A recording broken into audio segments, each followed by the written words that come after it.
I woke up to an SOS alarm and an emergency this morning from my client saying that their website had crashed. And when I went there, this is all I saw. You click any page on the website, this is all you see. Order allow, deny all, this one down. But now let me tell you the saving grace.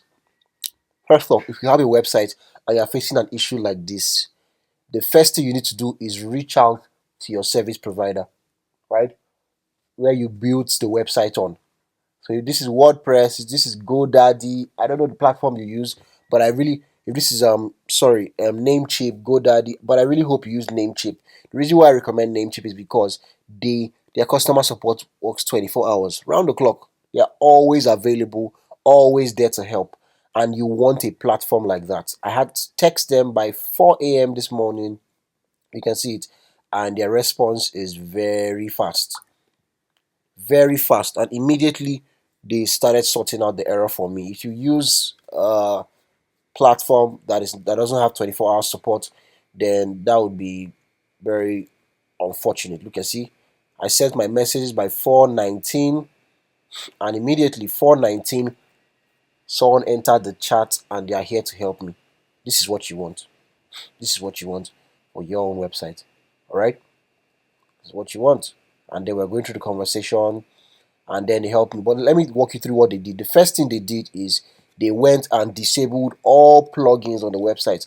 Now, how do you do this? You go to dashboard.easywp.com and you log in with your Namecheap account like this. Dashboard.easywp.com. Then you click manage.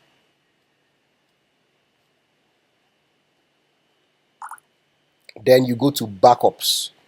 So what you're going to do is you are going to back up the website manually. And this is you doing it yourself. But if you don't want to do this yourself, I tell you, you can tell the customer support agent to help you do it. It's okay. I mean, that's what they're paid for, right?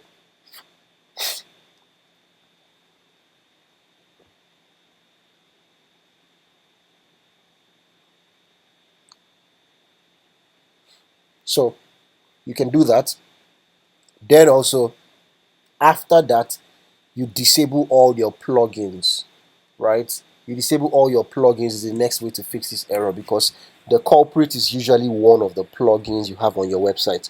So after this, then you can go to WP admin, and when you go to the admin page, because usually the admin page will not open when this error is up, but now the admin page is opening.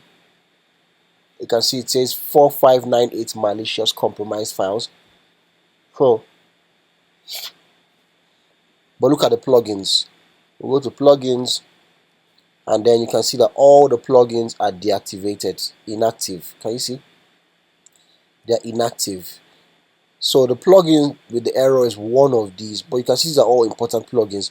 But one thing you need to do is you need to find which plugin is causing this, and you need to remove that plugin. All right, you need to remove that plugin very fast. So all unnecessary plugins I'm going to delete from this website. As long as it's not useful, I will delete it, right? But only the useful ones will be left. So what you're going to do is another thing you need to also make sure you do is you make sure that your plugins are on the latest available update, right? Don't use plugins that are outdated, plugins from 6 months ago, plugins from 1 year ago. No. This is one major reason why these errors happen. So they've cleared cache. Plugins are deactivated, and I have to activate them one after the other. To activate them, you just come to where it says activate, and then you start putting them one after the other. There's also you need WooCommerce, because these are important plugins for what you want to do. So you have to activate WooCommerce, because this is an e-commerce website. You activate WooCommerce, you can see that's now active. You go and check if it's up to date or it needs an update. Can you see? So you can see that it's up to date, and we put in these three. Let's just see now if our website page will load. Okay, so the website page is now loading. As you can see, it is now loading, right? But the job is still not done. We need to finish up with all of the plugins, but you can see the website page is now up, but it's very important we finish up here. So what we are going to do is we keep checking all the plugins one after the other until we find the culprit responsible for what we faced. So that's just how to do it, guys. If you want to get a website for your brand, a website that you can scale, a website that you can use to scale your business, so like people don't have to send you messages. You want everything automated so you can sell globally. Then my email will be down below in the comment section. You can reach out to someone on team and they will help. All right. So I just wanted to make this video for you guys. Thank you guys so much. I'll see you guys in the next one. Now that from this error, if I refresh the page, it's not gonna give me this error again. Yes, can you see it's that the page has now started working out. So I'm gonna refresh again, and you can see it's that the website is now back up. Yeah, so the website is now back up, and we can continue our work on site.